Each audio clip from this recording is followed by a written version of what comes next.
professional release, being enveloping, darker space, and then opening up into a lighter, brighter, more expansive space. This is very similar to taking a walk through nature. You might be walking on a forest path, nature's embracing you, and then suddenly you're in a clearing, where you're open to the sky, there's bright light all around you. It is an emotional journey. Much of the work on this house, the delineation, the renderings, and the design of the well, was done by a white apprentice from China named Lin Po. Lin came over from China in the 1940s and worked with Wright and worked with Foundation for many decades after Wright died in 1959. The furniture is made of plywood, maybe humble material, but in the mid-century, Wright gravitated to this material. And look at the edge detail. What you see are the different layers of the plywood. And instead of covering that up like most people would, Wright exposes it and celebrates it. He wants you to see not only how the furniture is made, but indeed that the wood itself, like the cement blocks from which the house is constructed, could actually be quite beautiful. Even these tables themselves have this unusual feature. Little hole down the center for this beautiful circular globe. So again, the circle, the sphere, the sense of festivity is always part of every element of design for this house. This fireplace, beautiful cylinder tapering in. In fact, this is a continuity from one of the piers below, tapering upward from the ground all the way up, past the roof and into the chimney. But a beautiful circular fireplace, a beautiful fireplace grate that again reflects the circles, patterns of this house. There's another important sense of intergenerational continuity that's reflected in this house. Frank Lloyd Wright designed this house for his son David and David's family. Today, the current owners are being who has brought his daughter, a newly minted architect, into the restoration of this house. I come to the U.S. for the first time to study architecture. A year later, back to China again. From there, our community also, my family grew. We had our first daughter. And then later on, we had two more daughters.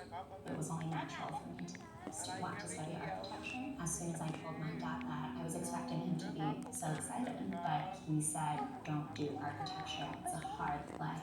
But of course, as his daughter, I don't listen to him. So I did exactly the opposite of that and studied architecture. On this property, they brought us right out to my attention.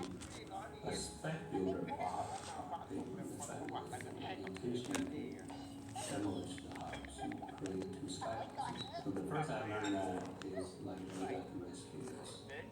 My dad called me and asked me if I would consider leaving my job to come work with him to restore the Dave and Glass White house.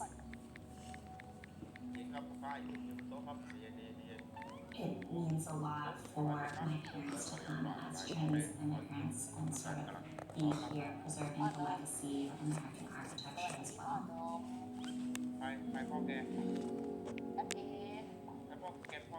This ceiling is constructed with Philippine mahogany. It's a wood species that we can't get today. Unfortunately, because the roof leaks into this room for many years, this mahogany ceiling became stained.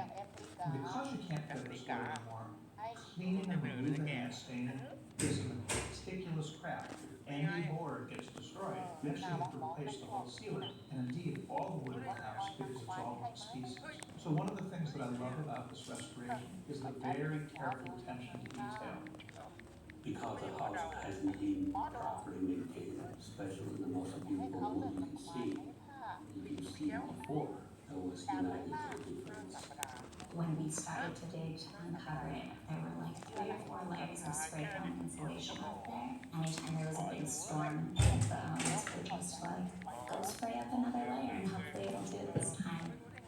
Embarking on this journey kind of felt like we were able to uncover history of the past that wasn't written. Beyond the look of the ceiling, it also has a really interesting function. Wright loved to connect interiors and exteriors. You have a piano here at home. Wright loved the piano. Everybody in his family was musical. Music was something that they gravitated to.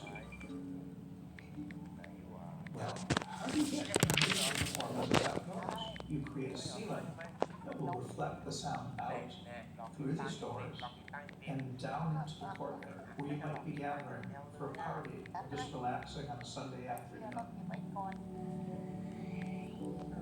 White had learned about acoustics in his first apprentice show in Chicago with Dana Marietta, one of the great acousticians in American architectural history, and he brought that into